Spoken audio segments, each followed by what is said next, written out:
Hey y'all, it's Jess. Welcome to the Social Examiner. Here on this platform, we observe the current state of society by reflecting on how we contribute to it as individuals. So today, we're talking about something that is long overdue. Whew.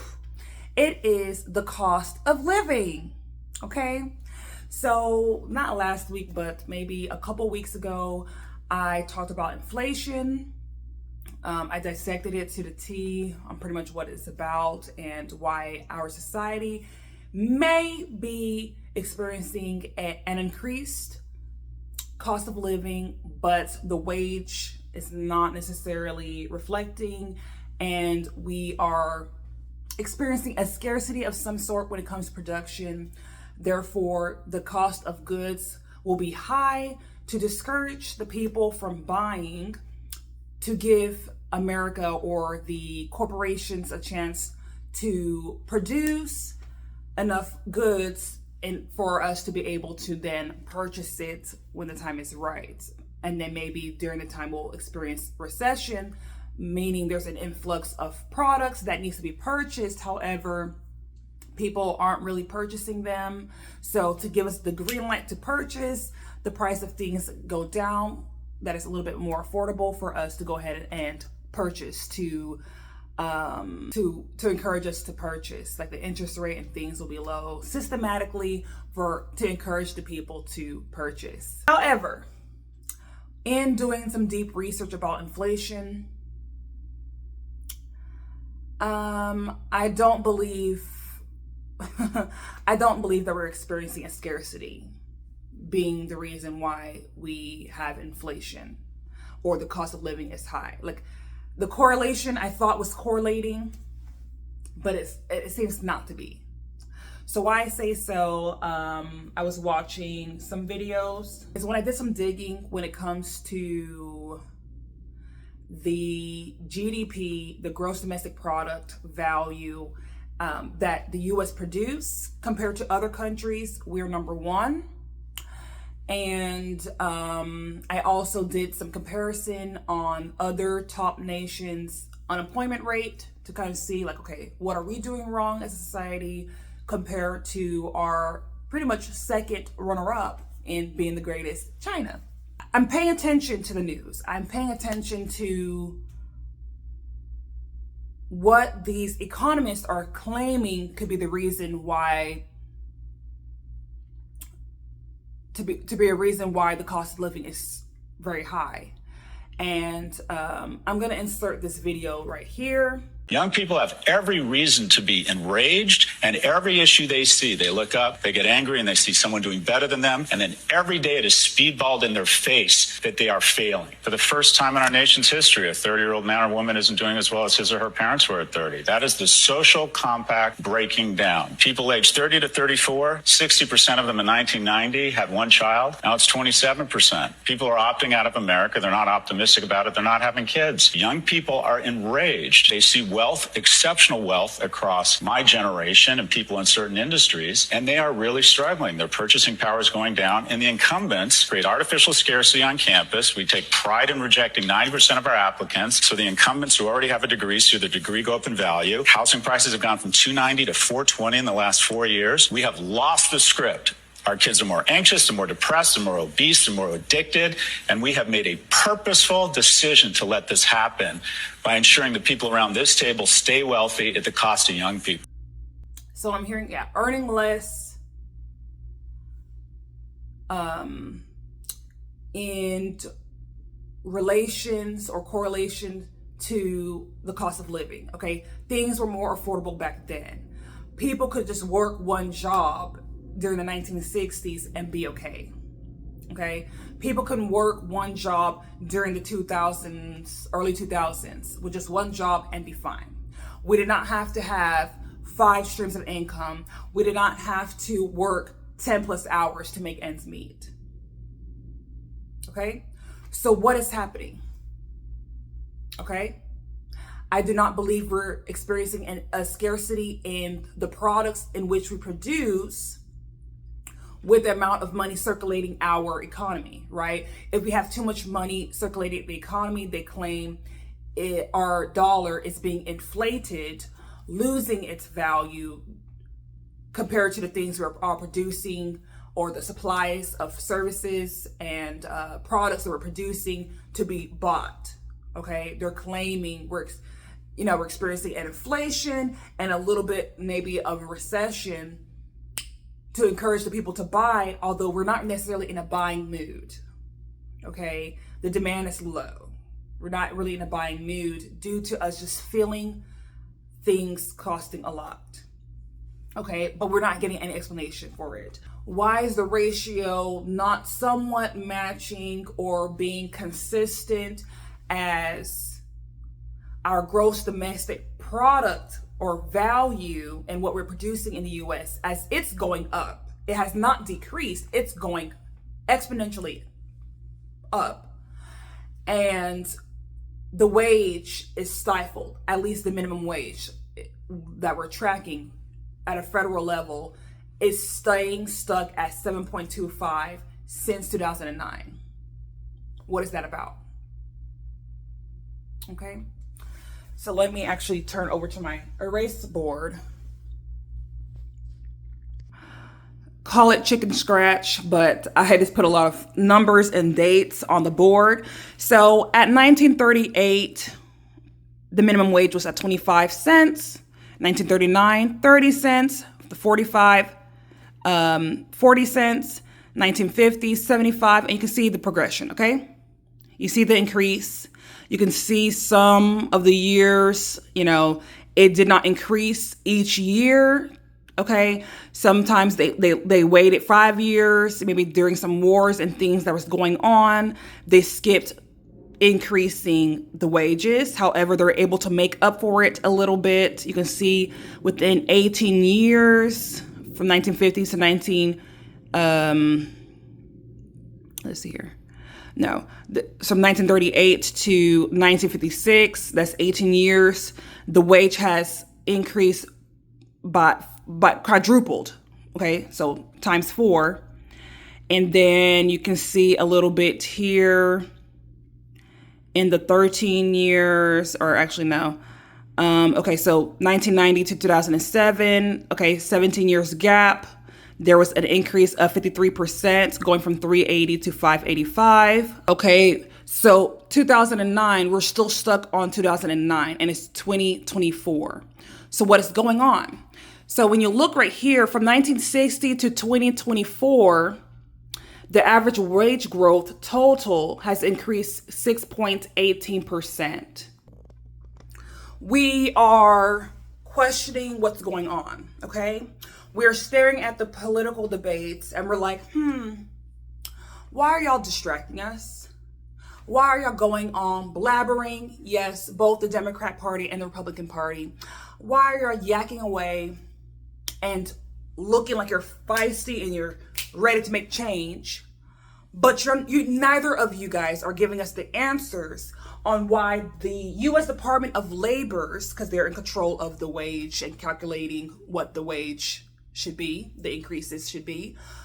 Why aren't you guys partnering up with the U.S. Department of Labor's to give us an explanation on why the wage has not increased? The minimum wage, the federal minimum wage, which is the basis in which states can base their minimum wage on.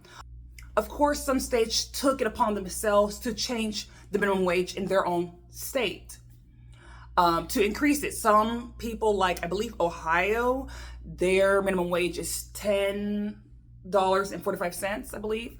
So of course, some other states have taken the initiative to increase their wages to what they feel is appropriate. However, at a federal level, okay, that is the guideline, that is the basis in which we have laws, okay?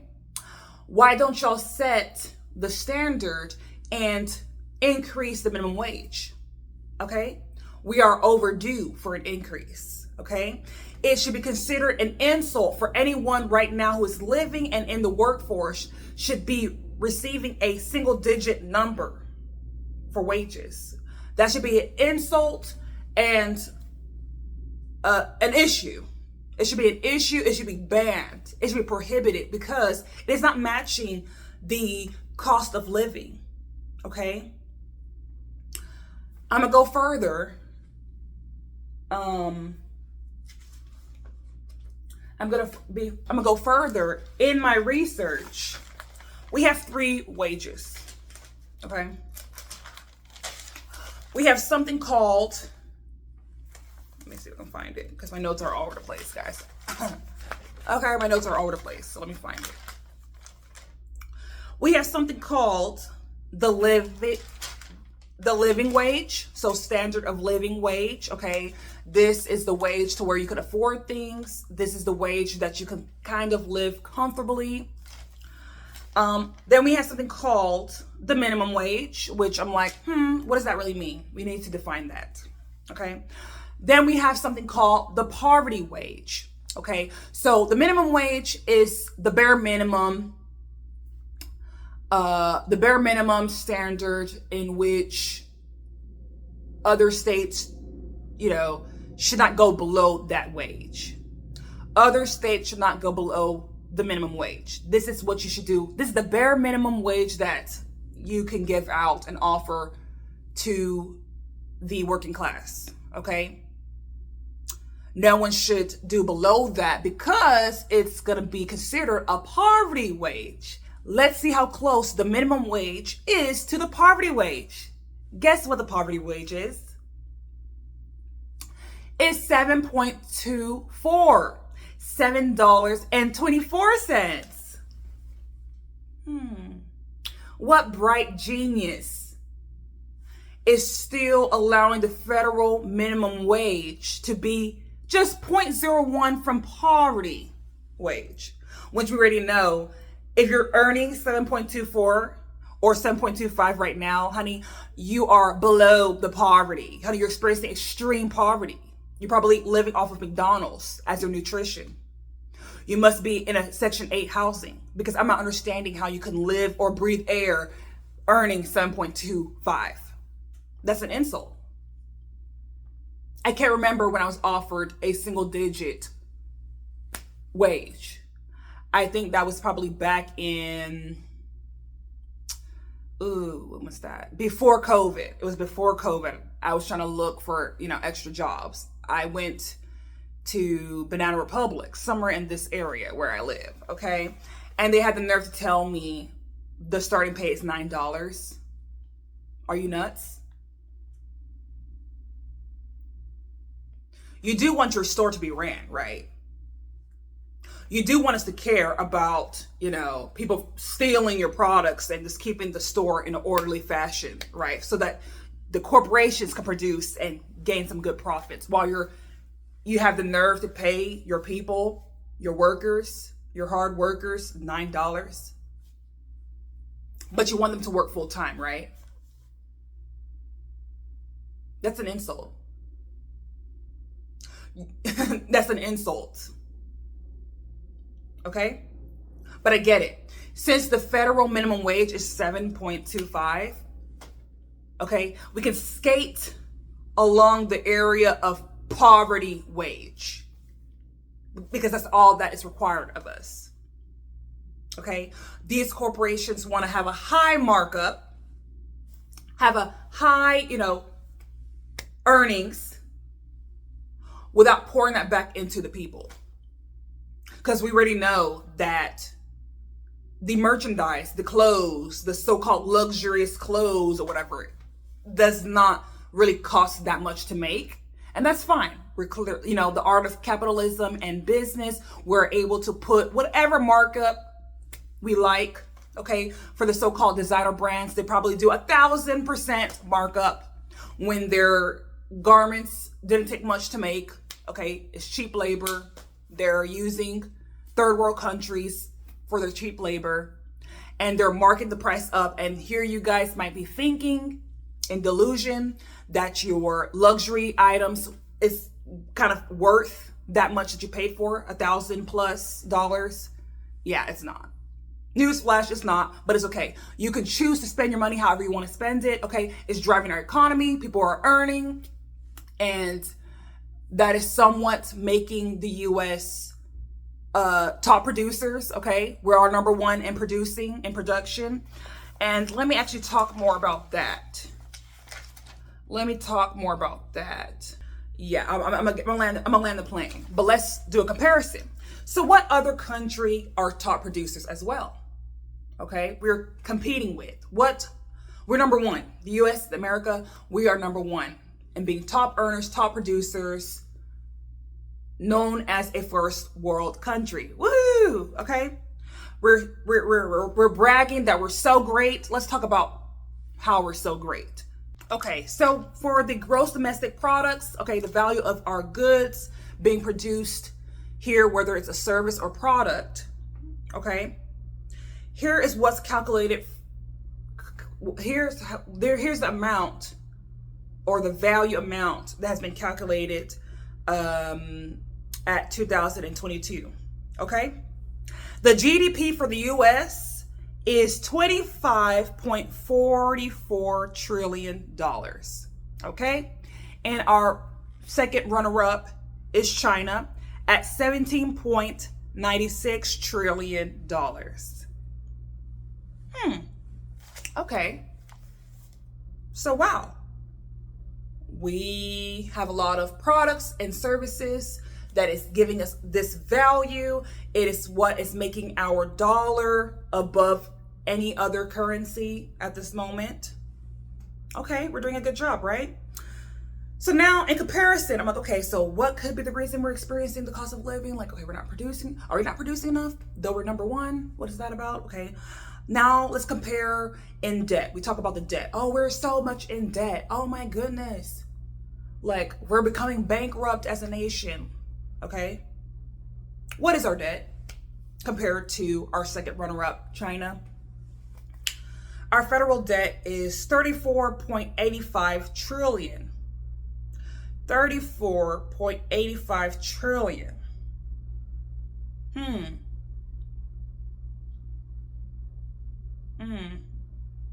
Okay. And then China's is 12.58 trillion. 12.58 trillion.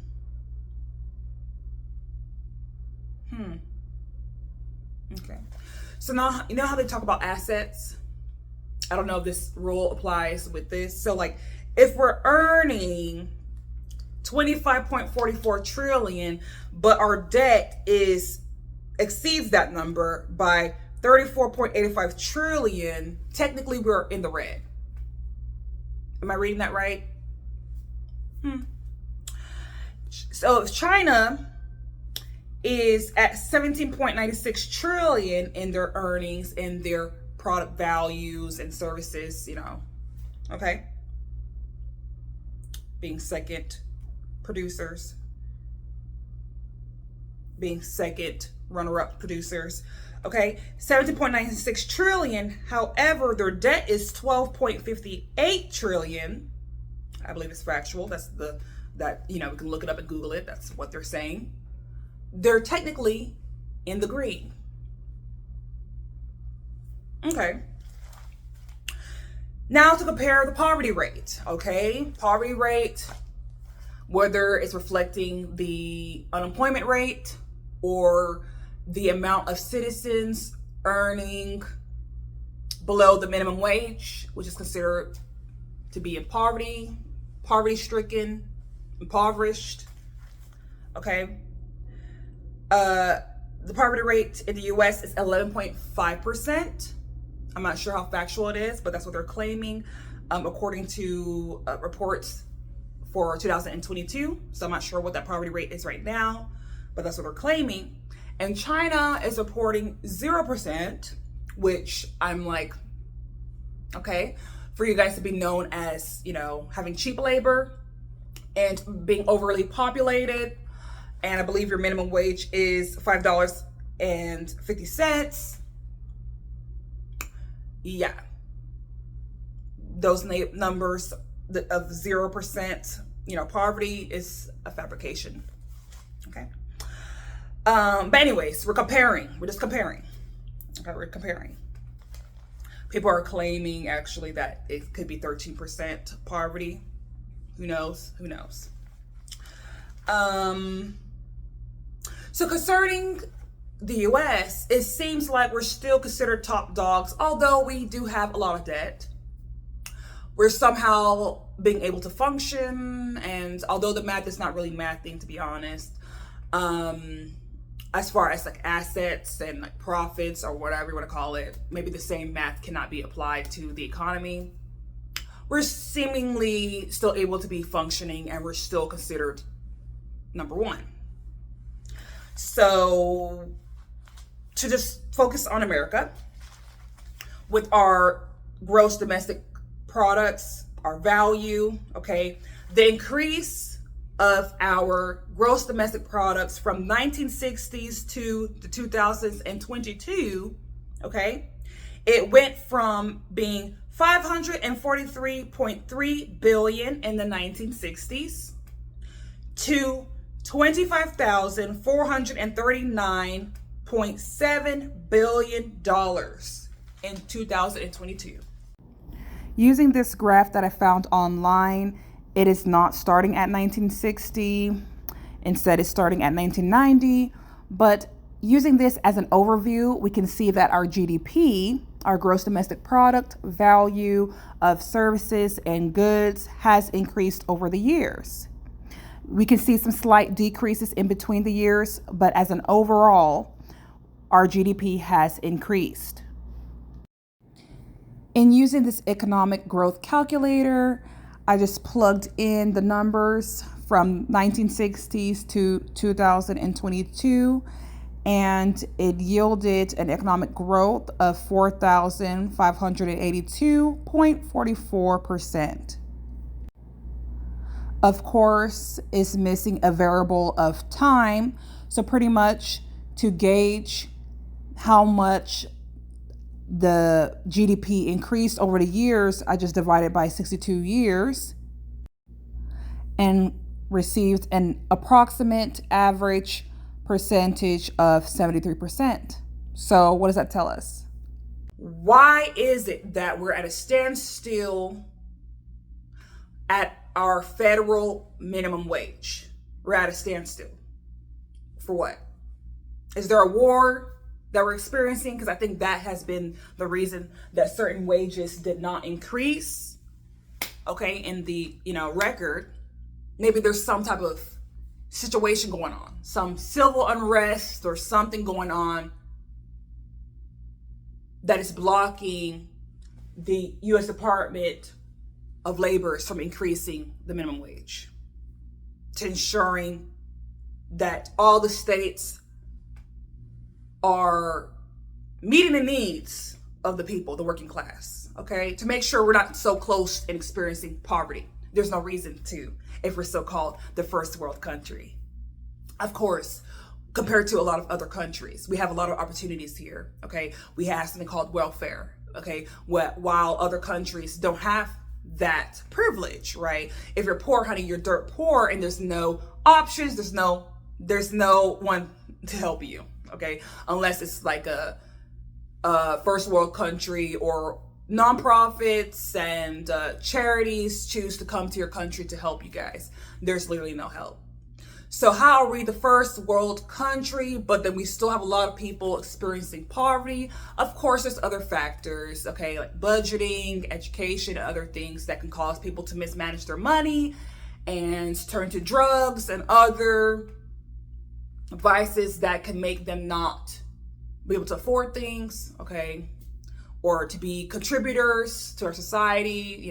They're strung out somewhere and they are experiencing poverty. Okay, there's many factors. I do understand that there's mental health situations and things that can cause someone to experience poverty. Who knows? And it gets passed down generationally. Okay, we know that.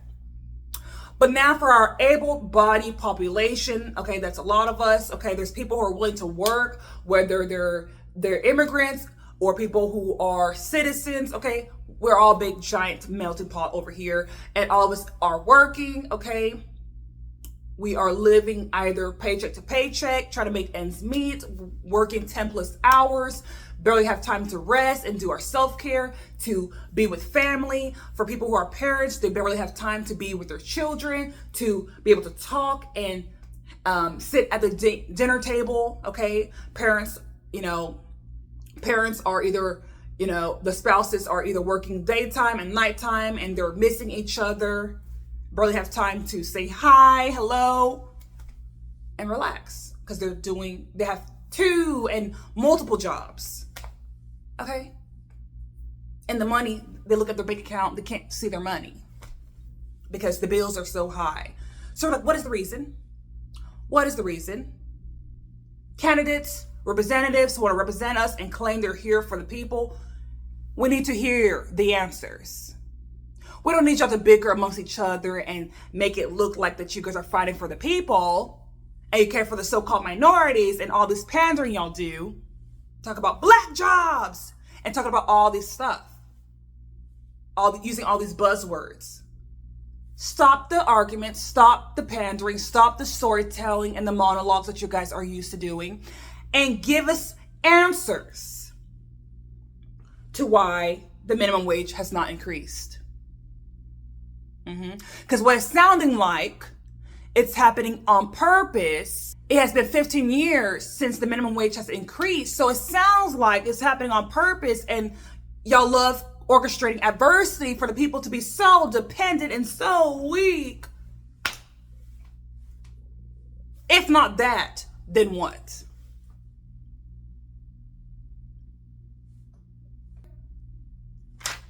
If not that, then what is the explanation? Because I already tried to do the research, okay? Mind you, none of this stuff is talked about in schools. So that's another talking point, right? Why are you guys not preparing society to understand why life is the way it is, why the economy is the way it is, why we need certain literacy, certain skills to better be able to fend for ourselves and provide for ourselves and be independent? Why is that education and knowledge not being talked about? Even the explanation of inflation, we lightly grazed over it in, high school from what I remembered, okay? The math is not mathing, hun. So as I tried to figure out in my last video about inflation, and maybe that's what's the reason why we're experiencing a cost of living, being so high. And then also, number 2 reasoning, the cost of living is so high. Perhaps we're producing less. There's a lot of companies that did shut down technically, okay? And I'm not sure what the reasoning is. Either they started up so quickly, but more than they can handle, more they can produce, more than what they can produce or provide. Therefore, they had to shut it down, reevaluate, or just fire some people off so they could afford paying their wages, their workers' wages, and maybe invest in production somewhat or technology. Who knows? But that could be maybe the reason. Or maybe we as a nation is outsourcing a lot. Are we? To other nations instead of producing and having a lot of made in the USA products. Is that the reason, right? Or are we experiencing greed in some sort and our capitalism, not being capped at a certain point, or having a gradual increase in the cost of products and services? There's no cap to it. So therefore there is a high margin of earnings, but not a high margin or increase of wages. So it's not matching, the wages not catching up to the amount of value and earnings. Okay, that could be a reason. So I'm leaning more on the greed. We might be experiencing greed, Yeah. So according to Investopedia, the standard of living, or the calculation for the living wage, the preferred wage, the wage that can make people comfortable, okay, to afford the cost of living, okay, it could be calculated by the GDP divided by the amount of people living in the nation, okay? So the GDP, which I already said, was 25.44 trillion divided by the population, okay? Which is 333.3 million people. Okay, so when I do that math, it is proposing that the yearly salary, the standard salary, should start at $76,327.63. But yeah, okay? So per hour, it's like earning $36.69 per hour. Okay? Because the current living wage right now is $20.92 right now. So the current living wage is $20.92. Okay? So when I do the math on the proposed living wage, it is a 75% increase. So if our lawmakers or the U.S. Department of Labor are listening, if our representatives, whether it's from the Republican Party or the Democrat, like I said, who cares? Okay, just do what is good for the people. Do what is for the greater good of the people. Okay, the working class, everybody from all social statuses, whatever. Okay, do what is right. Update the laws. Update the minimum wage. And I'll propose something later, but okay. Listen to this video. Listen to other economists who are catching on to what's going on, okay? Our living wage and all three of our wages needs to increase. Our living wage should be $36.69. Our poverty wage should be $12.69. And now let's talk about our minimum wage. Our bare minimum should not just be 0.01 above poverty wage. That is stupid. It is foolish. And it's showing the general public that you guys don't really care for us. Because if you do, like I said, either party, okay, you will make the minimum wage a median wage. Do you hear that? For the ones in the back and the front. Our minimum wage, let's do away with it. It needs to be a median wage. So from the standard living wage and in between the poverty wage, the median wage, that should be our new minimum wage, okay? So in doing the math, the minimum wage should be $24.69. Yes. Okay? With that being said, people might be thinking, oh, but then what if the small businesses cannot afford to pay their people the minimum wage or the median wage? I guess you won't have workers. Because technically, some of us entrepreneurs were able to make a lot of money. And it's only right for us to pay our workers accordingly. Okay? Another suggestion or compromise could be that the poverty wage, which can be replaced to be called the minimum wage, we could do that to make it sound nicer. It could be the $12.69 instead of the $7.25 today. If we're experiencing unfairness now, it is due to there not being a cap on our capitalism, right? So you know how Harris is proposing to put a cap on the price of prescriptions and things, which is the right thing to do, right? Because there's no reason why asthma medication and diabetes medication, whatever the cost is, I don't know what it is, but you know, people are claiming it's expensive or whatever. So there should be a cap to it because it didn't take much to produce. Let's start there. Unless it's a rare drug coming out into the market or whatever the case may be, that can explain why it's expensive. But compared to European countries, their price of prescriptions and things isn't that high. So we can clearly follow after them and make our drugs that is supposed to help our health, meet the needs of people who are experiencing, health adversity or adverse health, and they need prescriptions daily, it would make sense to make it affordable. So she's proposing a cap. They already have, like, the Biden administration have already put in a cap on certain increases of prescriptions. And that's a great thing. So now we need to also apply that to our capitalism in the price rates and changes. Even in New York, they have a cap to how much they can raise the rent, right? At some point, we need to create a cap somewhere. Why I say that is the U.S. Department of Labor can increase our living wage, our median wage, minimum wage, our poverty wage. They can increase it to these numbers I told y'all. But if that's going to make corporations say, oh, so y'all earning more, let's raise it up again. What's going to stop corporations and businesses and entrepreneurs from raising up their services and products?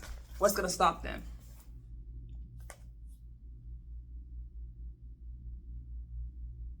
Because if it goes up like this, and then we go up like this, and we're still having that gap.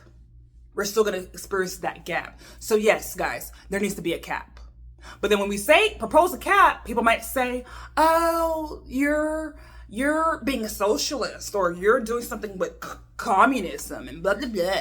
Okay, we might have stupid, ignorant opinions come out to the forefront, and it might stifle change. Okay? It might stifle the change, because now, technically, the cost of living does not have to increase when the wage increase. It doesn't have to. Okay? And let's say they do raise our wage. The price of goods that is being created due to the limited or numbers of resources that we have, let's say, for instance, certain foods. If the price is going up in reflection to the amount of produce available or farmers available, that makes sense. So what can help alleviate that cost is to encourage more farmers to farm, more people to learn the skills of farming to farm, if that is the reason why the price is going up, right? That's reasonable.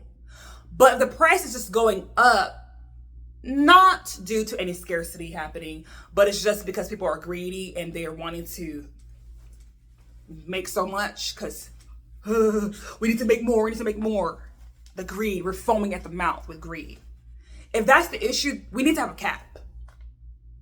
We need to put a cap on industries that is not reflecting a scarcity of any sort.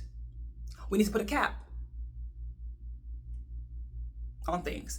That is the only way it would make sense to raise our wages, but then not have the corporations and entrepreneurs and whatever that drives the cost of our products and who actually have a control on the price of products and services to go up. There needs to be a cap. There needs to be a gradual increase. Okay, so that also needs to be set in place as a law.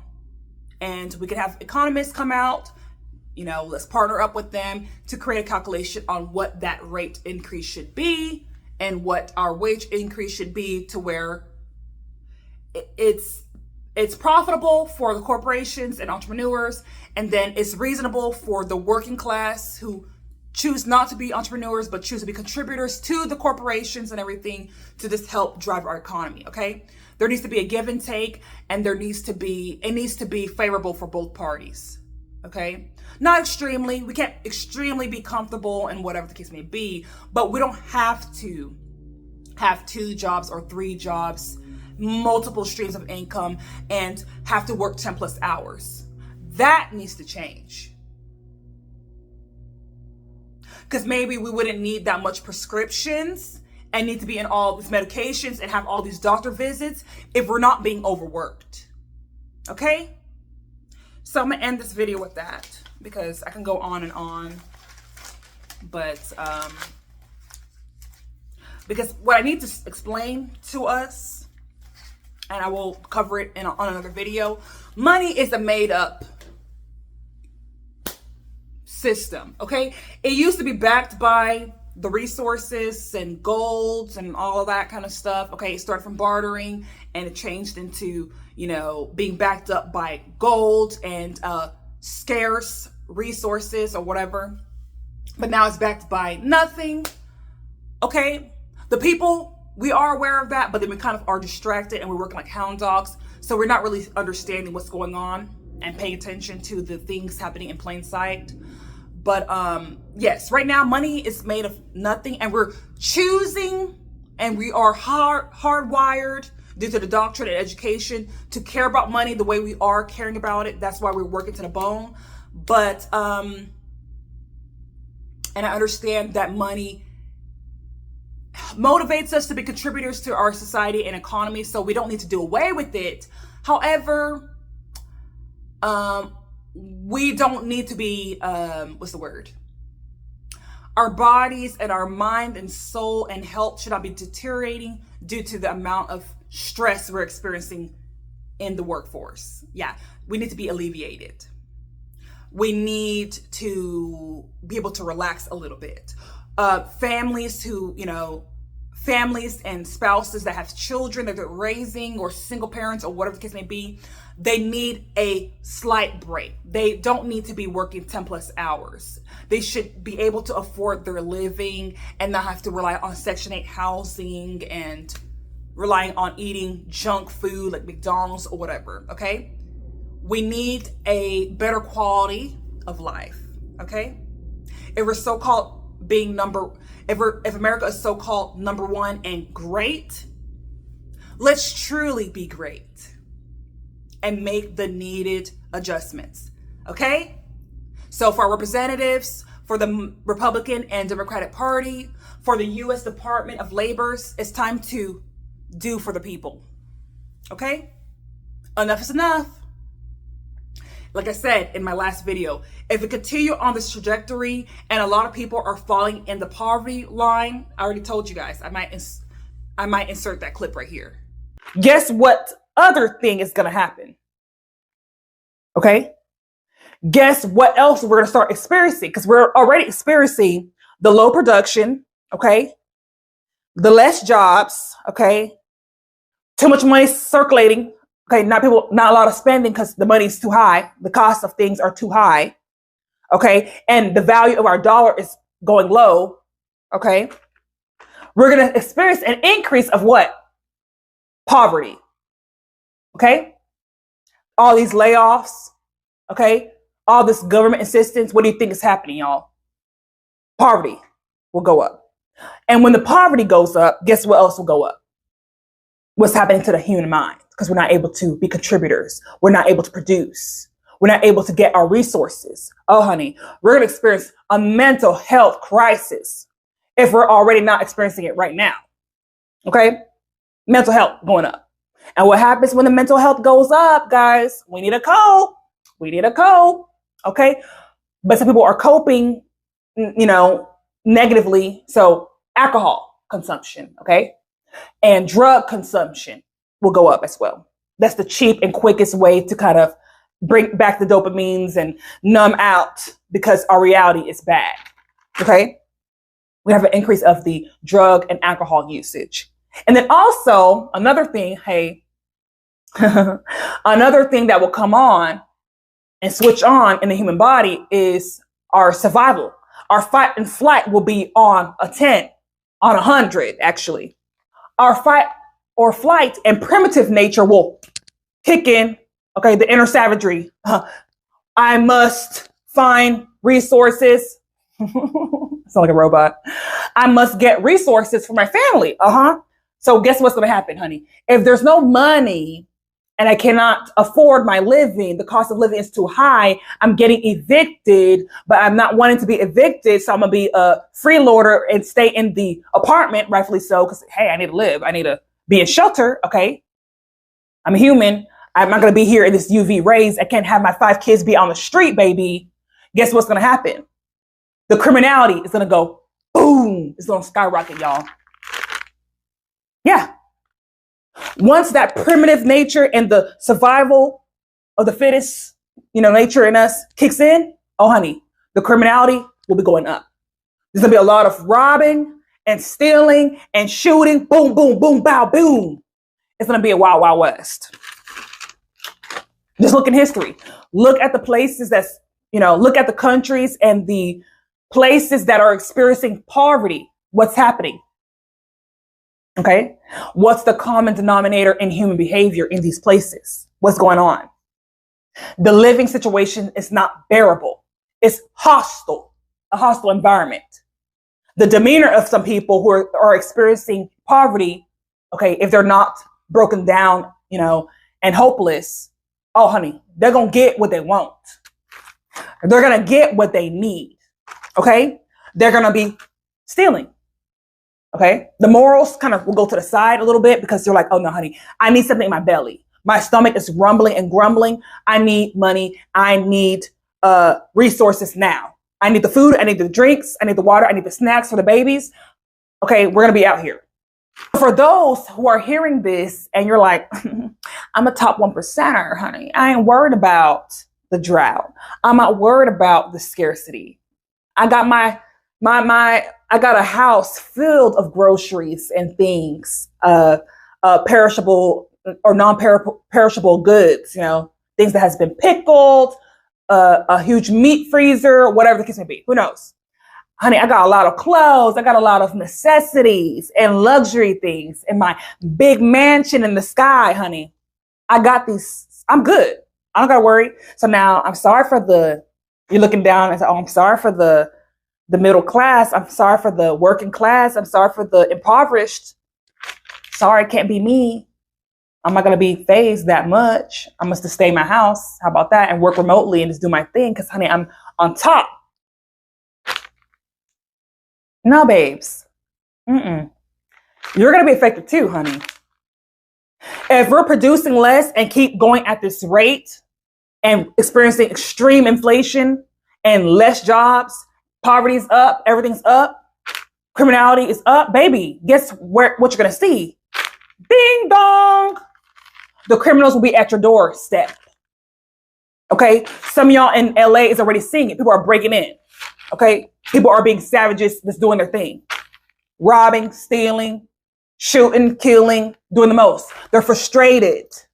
Okay. Their environment in which they come from is poor. Okay. A lack of resources, a lack of education, a lack of money circulating their own environment. Okay. Ding dong. They're going to be at your doorstep. So hopefully your mansion or whatever house you live in, you're going to have to build a wall. Okay. You're going to be hearing a lot of boom, boom, bang, boom, boom, bang out in the streets. Okay. The people will be frustrated and they go get what they need or what they think they need. Okay. They're going to get the resources by any means necessary. That's what happens in our world. That's what has happened in the past. Okay. When COVID happened and we had a low production of sanitary things or cleaning products because we're like, oh my gosh, germs, or whatever. We want to hog all the Lysol sprays. We want to hog all the toiletries and groceries. Guess what the people were doing? Being savages and get mine. Okay. That primitive nature is going to switch on. That hysteria and the brain is going to start working and start thinking, but it's not really rational for the most part, but it's like fear mongering and my kids are going to get their food and we have to be good. That's going to kick in and people are going to be affected severely.